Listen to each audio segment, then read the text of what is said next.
আসসালামু আলাইকুম। সংবাদে আপনাদের সবাইকে স্বাগত। সংবাদ শিরোনাম। উন্নত চিকিৎসার জন্য খালেদা জিয়াকে লন্ডনে নেয়ার প্রস্তুতি। কাতারের এয়ার অ্যাম্বুলেন্সে রওনা হতে পারেন ভোর নাগাদ। দেশবাসীর দোয়া কামনা। আজকে মধ্যরাত্রির পরে আগামীকালকে আর্লি মর্নিং এর মধ্যে বাংলাদেশ থেকে ওনাকে দেশের বাইরে নেওয়া হবে। পরম করুণাময় আল্লাহ তাআলার কাছে এই দোয়া চাচ্ছি যে আল্লাহ তাআলা তাকে যেন সুস্থভাবে নিয়ে যান, নিরাপদভাবে নিয়ে যান এবং সুস্থভাবে আমাদের মাঝে আমরা যেন তাকে ফিরে পেতে পারি। আরও ৩৬ আসনে প্রার্থী ঘোষণা বিএনপির। মহাসচিব জানালেন, এই তালিকা পরিবর্তনের সম্ভাবনা নেই।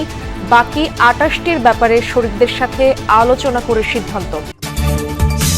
৬৪ জেলার এসপি ও পুলিশের ঊর্ধ্বতন কর্মকর্তাদের সাথে প্রধান উপদেষ্টার বৈঠক। জুলাই শহীদদের আকাঙ্ক্ষার বাংলাদেশ গড়ার নির্বাচনে নিরপেক্ষ ভূমিকার নির্দেশ। এবারের নির্বাচন হলে এমন নির্বাচন তারা স্মরণ করবে। বাংলাদেশের নির্বাচনটা আমরা দেখেছিলাম, এটা এরকম তারা নানা দেশে এটা বলবে। অন্তর্বর্তী সরকারের গঠন বৈধ। হাইকোর্টের রায় বহাল রেখে লিভ টু আপিল খারিজ। বৈধতা নিয়ে আর প্রশ্ন তোলার সুযোগ নেই বললেন অ্যাটর্নি জেনারেল। সজীব ওয়াজেদ জয়ের বিরুদ্ধে ট্রাইব্যুনালের গ্রেপ্তারি পরোয়ানা। ইন্টারনেট বন্ধ করে জুলাই আন্দোলনে হত্যাযজ্ঞের সহায়তার অভিযোগ। ৩ দফা দাবিতে অনড় প্রাথমিকের শিক্ষকরা। কর্মসূচির কারণে অনেক স্কুলে অভিভাবক আর দপ্তরিদের সহায়তায় নেওয়া হয়েছে বার্ষিক পরীক্ষা। পরীক্ষার হলে আইনে তারপর কেন আমরা না করতেছে? আমাদের বাচ্চাদের পরীক্ষা হতেই হবে, কারণ আমার বাচ্চার একটা প্রিপারেশন আছে। আমি বাচ্চাটাকে প্রস্তুত করে নিয়ে আসছি। টিচাররা নাই, বাচ্চাদের ক্ষতি হচ্ছে এটা আমরাও জানি। এখন জানলেও কিছু করার নাই, আমাদের বাচ্চার পরীক্ষা দরকার।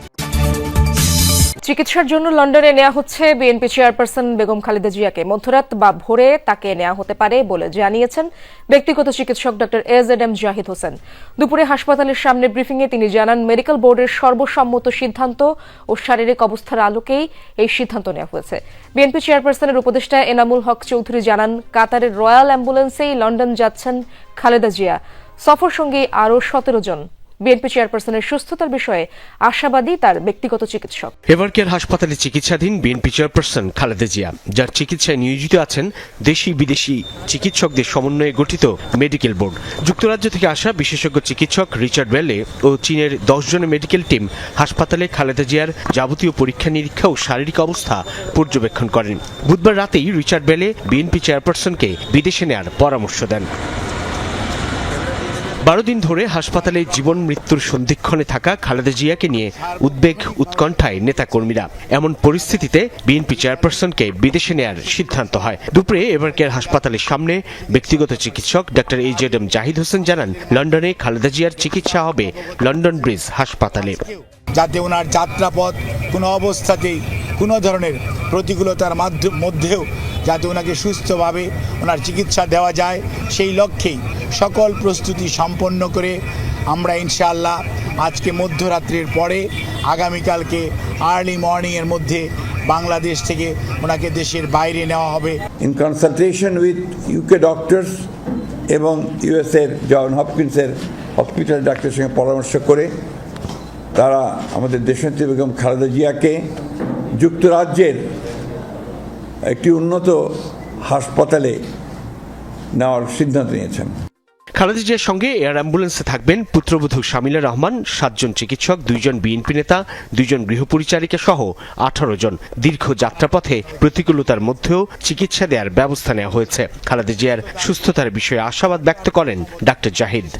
মেডিকেল বোর্ডের পরামর্শের বাইরে কোনো অবস্থাতেই ওনার পরিবার অথবা আমরা দল কোনো অবস্থাতেই কোনো চিন্তা করছি না। উনি অনেক প্রতিকূলতার মাঝেও ঘুরে দাঁড়িয়েছেন। এবারও ইনশাল্লাহ আল্লাহর অশেষ রহমতে উনি আবারও আমাদের মাঝে ফেরত আসবেন, এ আশাবাদ ব্যক্ত করছি। আধুনিক এয়ার অ্যাম্বুলেন্স, এর মধ্যে অপারেশন থিয়েটার থেকে শুরু করে সব ব্যবস্থাই রয়েছে। সুতরাং আমরা পরম করুণাময় আল্লাহ তাআলার কাছে এই দোয়া চাচ্ছি যে আল্লাহ তাআলা তাকে যেন সুস্থভাবে নিয়ে যান, নিরাপদভাবে নিয়ে যান এবং সুস্থভাবে আমাদের মাঝে আমরা যেন তাকে ফিরে পেতে পারি। এ সময় পরিবারের সদস্যদের পক্ষ থেকে প্রধান উপদেষ্টা, 3 বাহিনী প্রধান সহ বিভিন্ন দেশের কূটনীতিক ও সাধারণ জনগণের প্রতি কৃতজ্ঞতা জানান ডাক্তার জাহিদ হোসেন। অগণিত আত্মীয় স্বজনের পক্ষ থেকে আমরা আপনাদের কাছে দোয়া চাই, কৃতজ্ঞতা জানাই। এর আগে যমুনা টেলিভিশনকে বিএনপি চেয়ারপারসন উপদেষ্টা এনামুল হক চৌধুরী জানান, খালেদা জিয়াকে বিদেশে নিতে রয়্যাল অ্যাম্বুলেন্স দিচ্ছে কাতার। বেগম খালেদা জিয়া কাতার এয়ারওয়েজে অ্যাম্বুলেন্সে যাওয়ার সম্ভাবনা আছে আগামীকালকে সকালে। অলরেডি কাতার সরকার অ্যাপ্রুভ করছে অ্যাম্বুলেন্স আসার জন্য। লন্ডনে যাবেন, লন্ডন ব্রিজ হসপিটালে। গত 23 নভেম্বর হার্ট ও ফুসফুসে সংক্রমণ নিয়ে হাসপাতালে ভর্তি হন খালেদা জিয়া। অভ্যুত্থান পরবর্তী সময়ে চলতি বছরের 8 জানুয়ারি বিএনপি চেয়ারপারসন লন্ডনে উন্নত চিকিৎসার জন্য যান। খানিকটা সুস্থতা নিয়ে প্রায় 4.5 মাস পর দেশে ফিরে পান জনতার অকুণ্ঠ ভালোবাসা। এবার তিনি যখন জীবন মৃত্যুর সন্ধিক্ষণে, তখন সারা দেশে ছড়িয়েছে উদ্বেগ আর উৎকণ্ঠা। অবশেষে বিদেশেই উন্নত চিকিৎসার জন্য যাচ্ছেন তিনি।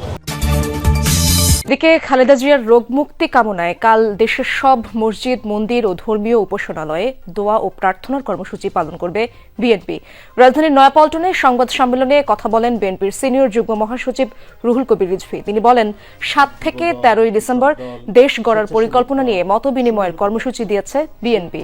সব অনুষ্ঠানে ভার্চুয়ালি যুক্ত থাকবেন বিএনপির ভারপ্রাপ্ত চেয়ারম্যান তারেক রহমান। 7 ও 8 ডিসেম্বর ছাত্রদল, 9 ডিসেম্বর যুবদল, 10 ডিসেম্বর কৃষক দল ও স্বেচ্ছাসেবক দল এবং 11 থেকে 13 ডিসেম্বর বিএনপির মতবিনিময় অনুষ্ঠিত হবে। সর্বশেষ যে ম্যাডামের আপডেট, তার আগের মতোই চিকিৎসা চলছে। তার অবস্থা অপরিবর্তিতই রয়েছে।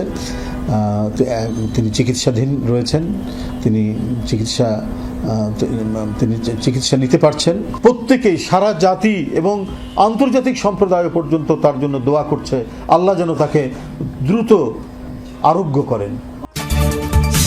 ত্রয়োদশ সংসদ নির্বাচনের জন্য আরও 36 আসনে ধানের শীষের প্রার্থীর নাম ঘোষণা করেছে বিএনপি। তালিকায় সাবেক সংসদ সদস্য থেকে বিএনপির তরুণ নেতারাও ঠাঁই পেয়েছেন। এছাড়া যুগপৎ আন্দোলন শরিক দলগুলোর শীর্ষ নেতাদের আসনেও বিএনপি তাদের দলীয় প্রার্থী ঘোষণা করেছে। বিএনপি মহাসচিব মির্জা ফখরুল ইসলাম আলমগীর বলেছেন, এই তালিকা পরিবর্তন হওয়ার সম্ভাবনা তেমন একটি নেই। তবে ঘোষণায় বাকি থাকা 28 আসনে শরিকদের সাথে আলোচনা করে সিদ্ধান্ত চূড়ান্ত করার কথা জানান বিএনপি মহাসচিব। ঘোষণা করছি, আমরা যেগুলো ঘোষণা করিনি।